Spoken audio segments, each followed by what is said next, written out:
And we've had business models that have tried to obfuscate the customer's data. It's no different than when I go to the doctor and then I go to get a second opinion. My health information should be passed on to that other doctor. You would think. It's like having two different blood tests because one isn't sharing it with the other. Mm-hmm. Ultimately, we always need to respect that data and financial data is the customer's data. Support provided by the Vital Credit Card. Make a statement in your wallet with a sleek metal credit card that pays you cash back when you share and spend responsibly while helping you improve your credit health. Request your invite at vital.fintechconfidential.com. Welcome to Fintech Confidential, bringing you the people, tech, and companies that change how you pay and get paid. Jim, welcome to the show. Thanks, Ted. Great to be here.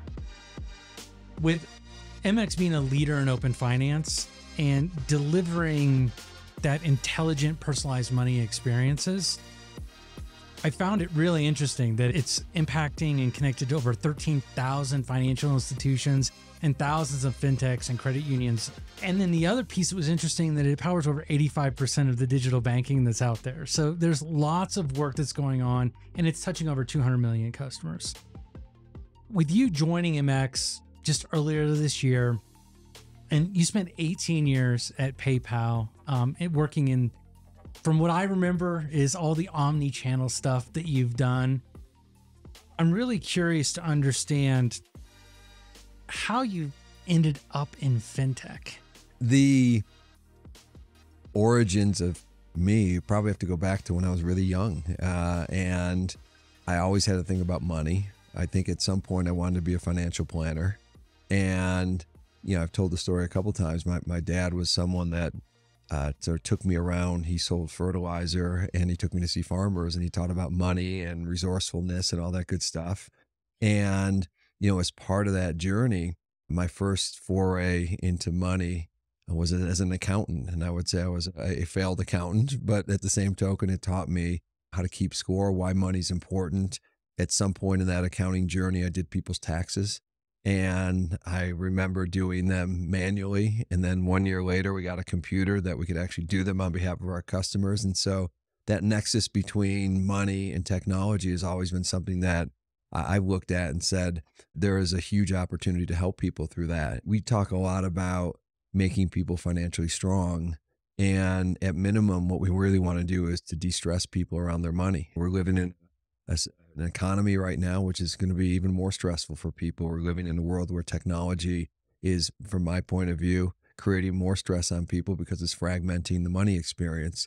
I look at fintech and I look at the space as really something that is a great calling for everyone who works at MX to really be able to help people around something that I think by statistics prove out, number one, causes stress for people.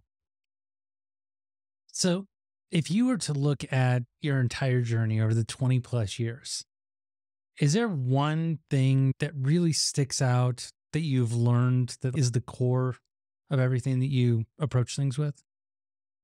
If I go back, there'll probably be a few things, but sort of themes that you'll hear me talk a lot about are customer centricity and really being beholden to customer outcomes.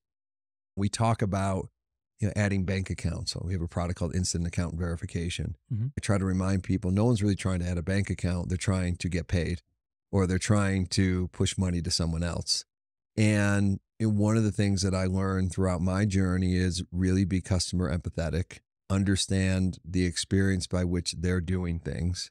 I was always struck by some sort of case study I saw with Procter & Gamble.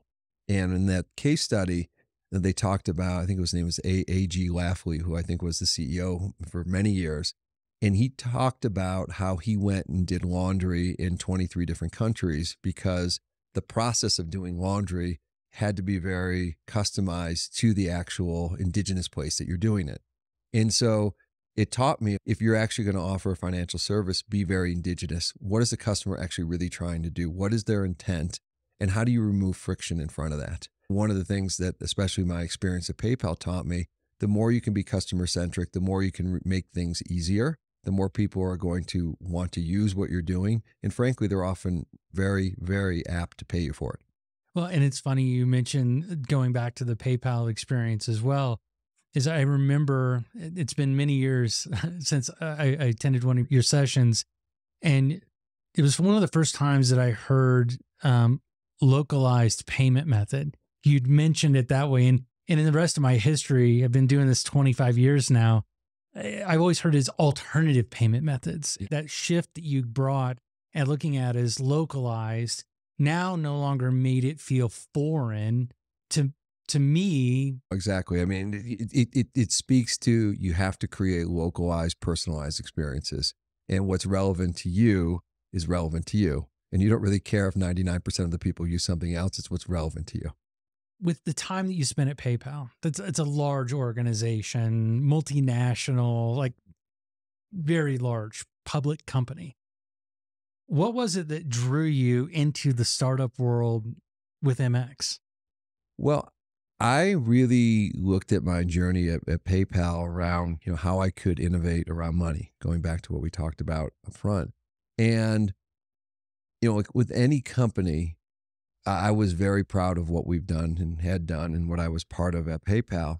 And I got to a point where I felt that there was, at this point in my career, there were bigger callings for me. There are bigger callings for the industry. I really wanted to be called, and I felt called to do something different, which could be more transformational than what I could do there at this point of my career and this point of PayPal's career.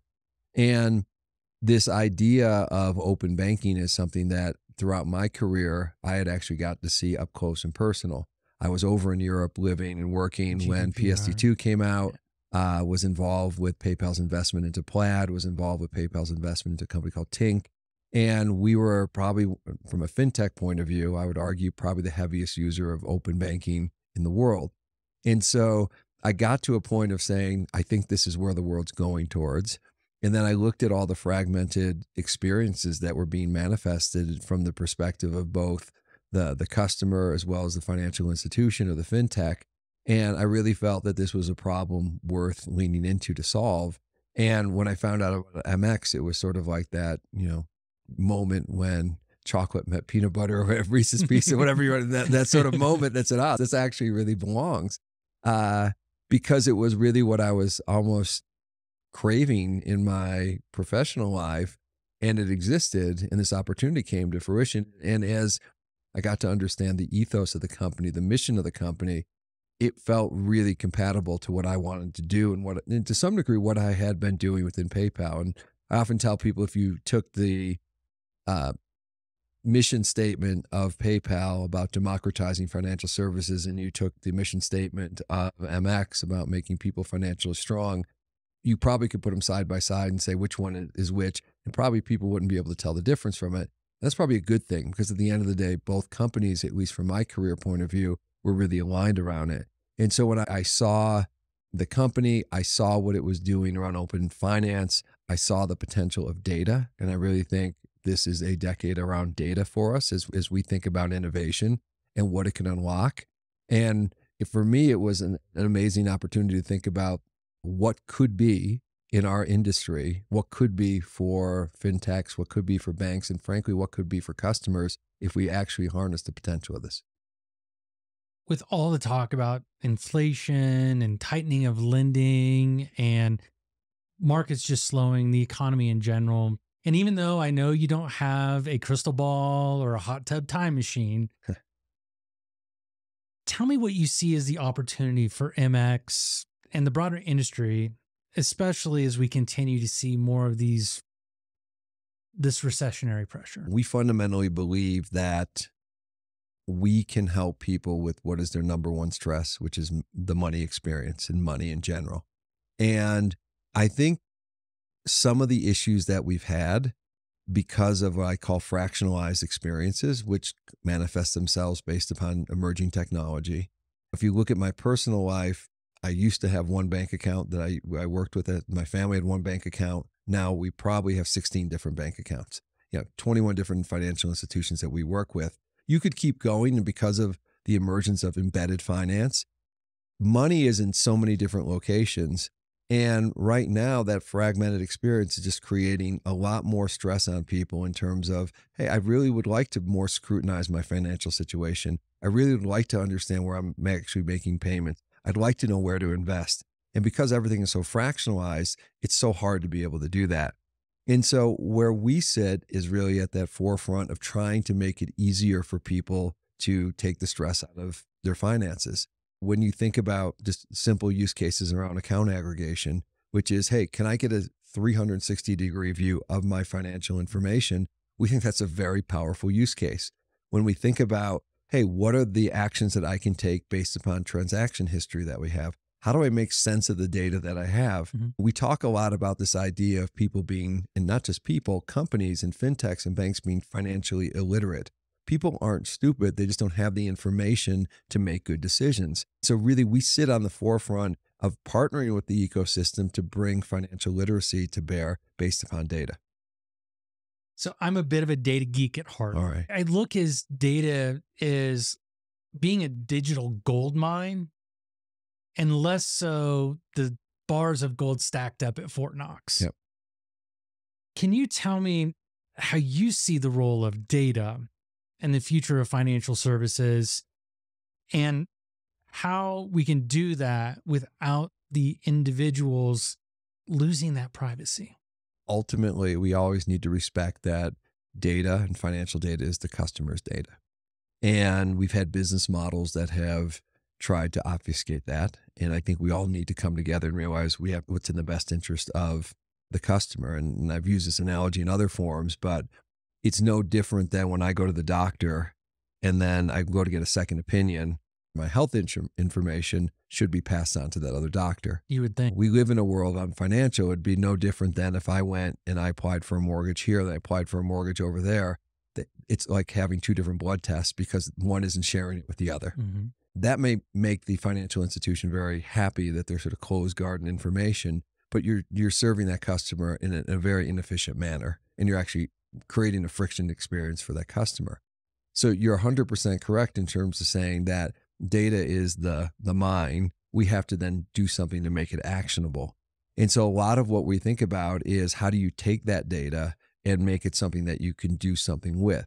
And, the use cases that we think about are, you could see a world where, things like passwords are eradicated because you can authenticate people through financial data. You could see a world where investing is automatically generated based upon your preferences. Data basically looks at your current situation and then creates an invested account for you and goes invest that money on your behalf. I could go on with different use cases, and I'm sure we could riff here for the next 4 hours on it. Most likely, and we'd love to. But at the same token, I think we just need to understand that in many ways, creating the access point for data is the platform for innovation. And when we do that, it'll be pretty amazing what we can actually accomplish. And I think there's this mindset that by holding on to the old paradigm, holding on to customers' data, it's in our advantage as a financial service provider. And in the long run, it's actually to your disadvantage. And when we're actually to open it up and innovate, people are going to be much more respectful and willing to pay for the services that come from that. So one of the things that you mentioned, and you've mentioned a couple times in a number of things that I've watched, is how disjointed, how disconnected, how siloed the information has become in fintech. And it really makes it hard for the consumers to know how they're using their money. It really makes it really hard for them to figure out how to use their money better, invest their money, grow their money, all those different things. What opportunities do you see as you bring that in, as you were talking about bringing that and aggregating it together, being able to authenticate, getting rid of passwords? Yeah. What kind of opportunities do you see for financial institutions and other fintechs as we move into the decade of data, as you called it? You can see financial institutions as identity companies as one, which again, you'd never think of your bank as an identity company. You can see just the opportunity on bill payments. Just the process by which I pay bills is I basically try to remember what I'm paid. I go to my spreadsheet and say, okay, I think this is how much I'm going to pay. I just pay what I think it is. and then sort of figure it out thereafter. Then there's that invariable situation that may exist in many of our houses. It's like, honey, did you pay that bill? I thought you were paying the bill. Did you pay? No, I didn't pay it. Okay. And then it's like, okay, we have to go figure out why we're behind on a payment, or a credit gets dinged because of it as you go through that. And it happens everywhere. It happens everywhere. And that's why I said, you think somebody like myself has the pedigree to know better, but it's just the world we live in. Yeah, and I think it's a good point that you bring up. It's not about not having the means, and that's a lot of times the direction people Yep. take it from. And it's really about having data just in disparate areas. One of the areas that seems to be rife with the data discrepancy, especially from a consumer perspective, really is the biggest area from my perspective, is the whole buy now, pay later. Because you can have on one shopping cart 15 different buy now, pay laters. And where am I going to keep track of that? Is it going to be in my email, or am I going to get a little bit more sophisticated, bring it into a spreadsheet? Funny you mentioned that. I feel like I'm going to give you around the world with Jim for a moment. I was in Brazil. I was once in Brazil as I go through this, and we were studying, this is maybe 2012.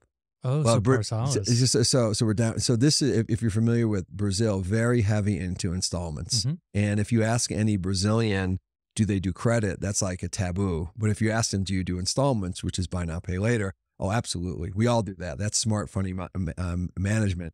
And we went to one gentleman's home, and I'll never forget, we were asking him, how many installments do you have? And he says, oh, I have 12. So how do Oh you my know? God. I have 12. And because everything is bought in installments. Mhm. Go, how do you keep track of it? He points to his head. He pointed to his Oh, head. my It's like, it's all in goodness. my head. It's all in my head. And then his wife said, well, maybe it's not in your head. And she literally went into a drawer and pulled out a notebook, spiral notebook. It's all listed right here. And this is how we do it. And so it's no different than, what went on 10 years ago in Brazil is the world now that we're existing in. And how do you manage all these disparate, payment mechanisms? And there isn't really an easy way to do it. We just talked about how Brazil had done the installments, how in the US and around the Yeah. globe that started to come into play. But in order to create that cohesive experience outside of putting it on a notepad, everybody's got to play together. Yep. And they got to play together nice. What role do you see MX playing to lead people into that sharing of data and information economy? What I've seen from past experiences in sort of creating partnership is you need to always start with the customer. And it sounds a very trite thing to say, start with the customer and work backward. Well, it's so true, but often hard to do. And you need to think about use cases. We need to think about, what are the use cases that are the most painful and stressful for customers? And can we start there and get a win and sort of move our way into Mhm. those other use cases? And I may have mentioned this in other forums to you, Ted, but around, overdraft is one that I think is a perplexing use case that why does it exist today? And Yeah. I've even had overdrafts with a bank, which I'll name nameless, where I have 4 different accounts, and one account has a lot of money in it. Mhm. And the other account just happens to be where we choose to have our PayPal account linked to. And I'll be honest, why I link that one is because if it ever gets taken over, they can only take out so much money. Yeah, that's Yeah. maybe a very, it's a rational reason why I linked it there. Now, I worked at PayPal. I should never fear that, but I'm just saying, but that's a very rational actor behavior. So what happens is I do a bunch of PayPal or any transactions with that bank account. It goes negative. I get dinged with an overdraft, but my other account is sitting with a lot of other money. That's Like, siloed yeah, information. it's siloed information. Well, that's a different department. Well, you didn't sign up for that banking program. I'm like, for God's sakes, I've been with you for nearly 30 years, and you didn't know I had literally $9 in at least $9 in the other account that you could go forward with. And that to me is literally borderline insane and borderline unethical that we live in a world that we're not availing that capability across our ecosystem. It just sort of, to me, is indicative of not caring about the customer and caring about our patch. MX has always been a really huge mission-driven company. And I'm curious to know what it was about the mission that resonated with you the most. Many things about the mission resonate with me. As I thought about myself, what is my personal mission? Like, I think everyone should have a personal mission. And my personal mission growing up in upstate New York, and it was literally help people and see the world. Those were my two missions. The help people, uh, MX exudes that. MX exudes the whole mission around, doing good. We've talked and other things about one of our founders, Brandon DeWitt, and in his passing last year to cancer. And he was famous for these sayings, right? And, be bold, be kind, be good, and, do all the good you can. And I think this is a company that just exudes in its heart doing good. And I couldn't be more happier to be at a place that's what it ultimately believes. And to me, as I've mentioned to you before, it just feels a very natural place to be. And I got to see part of the world. I've got to come to Utah, and that's a different part of the world than I've actually been before. And it's actually a very beautiful place. If you were to run into, and you probably do frequently, run into a fintech founder who's just starting their journey, what one piece of advice would you give them? I'm going to give you a little nuanced answer, which is find a use case. Find a use case that you feel you can revolutionize, and you can revolutionize it not at an incremental level, not at a level that is, hey, I'm going to make it 2 basis points better on this, or I'm going to move 2 seconds of latency. What can you revolutionize? And if you look at in my mind, the successful companies are ones that take a experience, take a pain point, and they revolutionize that, and they make it a great end-to-end experience. That would be, I'll give you 2, because the second would be prepared to disrupt yourself. The innovator's dilemma is a real thing that companies, and I think one of the challenges you asked about, why is it so hard to move the industry? We have industry participants that are stuck in the old paradigm, and the paradigms change, and paradigms change in a hurry. And you could point to many industries within our last 20 years. I'm not going to point to them exactly as we go through this, but you could imagine if you were in the video cassette business, you're no longer in the video cassette business. If you're in the Yellow Pages business, you're no longer in the Yellow Pages business. I could go through many examples. Be prepared to disrupt yourself before others do, because there are so many out there that do that. And I'd rather disrupt myself than be disrupted by others. Jim, this session has been phenomenal. I really appreciate you going into all the details. I just want to say thanks for the opportunity. I'm so excited to be part of MX, and can't wait to work with all the ecosystem and really partner together on making this idea of data accessible, actionable, and really, really, and as I said, I think we're going to find this is really an important time in our history, and frankly, the economic history of the world. And we're going to hopefully be there to help people. Jim, thanks again. We're going to go ahead and put all the links to MX, their socials, all the different ways to get a hold of everybody in the show notes, as well as in the description. So you'll be able to get to it just one click away without having to go search for it. And again, Jim, thank you so much for your time. Thanks, Ted. Great. Really appreciate it. Thank you.